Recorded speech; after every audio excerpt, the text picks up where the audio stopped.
रोज की दो चाय बनाएं और दही बनाएं। हेलो दोस्तों, तो कैसे हैं आप सब। आज हम करने वाले एक नया पाठ जो कि लिया गया है सारंगी हिंदी भाषा की पाठ्य पुस्तक कक्षा 1 NCERT से। तो जो आज पाठ हम करने वाले हैं वह है इकाई 5 हरी भरी दुनिया का पाठ 17 हवा। तो जल्दी से खोलिए पृष्ठ संख्या 94 यानी कि 94। हवा, तो यह है कविता। ऊपर नीचे दाएं बाएं हवा चली साए साए, मुन्नी को छेड़कर चढ़ गई पेड़ पर। हाथ नहीं आऊंगी, दूर मैं उड़ जाऊंगी, मुन्नी बोली हंसकर। हवा रानी बसकर, पकड़ तुझे मैं लाऊंगी, फुग्गे में ले जाऊंगी। तो यह कविता लिखी है शिवचरण सरोहा जी ने। तो ये कविता है हवा और मुन्नी पर। मुन्नी को हवा कर रही है परेशान और अंत में मुन्नी क्या बोलती है कि हवा रानी बस कर, मैं तुझे पकड़ लूंगी और फुग्गे में भरकर घर ले जाऊंगी। है ना, ढेर सारे फुग्गे मुन्नी के पास। कितने फुग्गे हैं मुन्नी के पास, चलिए जरा गिने। 1 2 3 4। तो मुन्नी के पास है 4 फुग्गे। तो चलिए एक और बार इस कविता को पढ़ते हैं। ऊपर नीचे दाएं बाएं हवा चली साए साए, मुन्नी को छेड़कर चढ़ गई पेड़ पर। हाथ नहीं आऊंगी, दूर मैं उड़ जाऊंगी, मुन्नी बोली हंसकर। हवा रानी बसकर, पकड़ तुझे मैं लाऊंगी, फुग्गे में ले जाऊंगी। तो अब मान लीजिए कि मुन्नी ने हवा से भरे फुग्गे आपको दे दिए। आप उन फुग्गों से क्या करेंगे, सोचिए, चित्र बनाइए और कुछ शब्द भी लिखिए। तो यहाँ पर वह चित्र बनाइए और आप इन शब्दों को यहाँ लिख भी सकते हैं।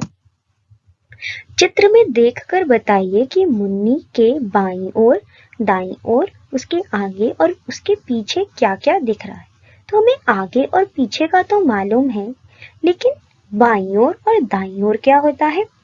तो पहले यह समझते हैं कि हमारा बाईं ओर और हमारा दाईं ओर कौन सा होता है। तो जब हम अपने हाथों को अपने आगे रखकर देखते हैं और अपने हमें नाखून दिखते हैं, तो हमें अपने हाथ कुछ इस तरीके से दिखते हैं, है ना। अगर हम अपने हाथ अपने मुंह के आगे रखें और हम नाखूनों को देखें तो हमें अपने हाथ कुछ इस तरीके से दिखेंगे। दोनों अंगूठे जब एक साथ होंगे तो हमारे हाथ कुछ इस तरीके से दिखते हैं। तो हमारा यह वाला हाथ होता है बायां और ये वाला हाथ होता है दायां। यह आपको बात समझ आई। जब हमारे दोनों अंगूठे एक साथ होते हैं और हमें नाखून दिखते हैं तो हमारा ये वाला हाथ होता है बायां और ये वाला हाथ होता है दायां। तो इसी तरीके से ये रही मुन्नी, उसके हमें बाईं ओर, दाईं ओर, आगे और पीछे क्या क्या है यह लिखना है। क्या क्या लिखना है, मुन्नी की दाईं ओर क्या क्या चीजें हैं। तो मुन्नी की दाईं ओर कौन सी होगी, मुन्नी का दायां हाथ होगा इस तरीके, क्योंकि मुन्नी यहाँ से अपने हाथों को देखेगी। तो यह है दायां हाथ। तो दाईं ओर क्या क्या चीजें हैं, एक पेड़, ये रहा पेड़, और दादा दादी बैठे हुए हैं मुन्नी के। उसके बाद चलते हैं मुन्नी की बाईं ओर। तो यह था दायां, तो बायां होगा इधर। तो बाईं ओर क्या क्या है, गुलाब के पौधे और ये रहा झूला, गुलाब के पौधे और झूला। अब मुन्नी के आगे, आगे तो ये है, आगे मुन्नी जहां देख पा रही है तो वहां क्या क्या है, तालाब और कमल, ये रहा तालाब और ये रहा एक कमल। अब मुन्नी के पीछे, जी हाँ यहाँ पीछे, मुन्नी के पीछे तो हमने वहां लिखा है उसका घर और झाड़ियां, ये रही झाड़ियां। तो यह था आगे पीछे दाएं और बाएं। अब आप बताइए कि आपकी दाईं ओर क्या है और आपके बाईं ओर क्या है। अब भूल भुलैया घोड़े को जंगल तक पहुंचाइए। यह घोड़ा केवल ओ के रास्ते पर ही चलता है और अन्य अक्षरों पर रुक जाता है।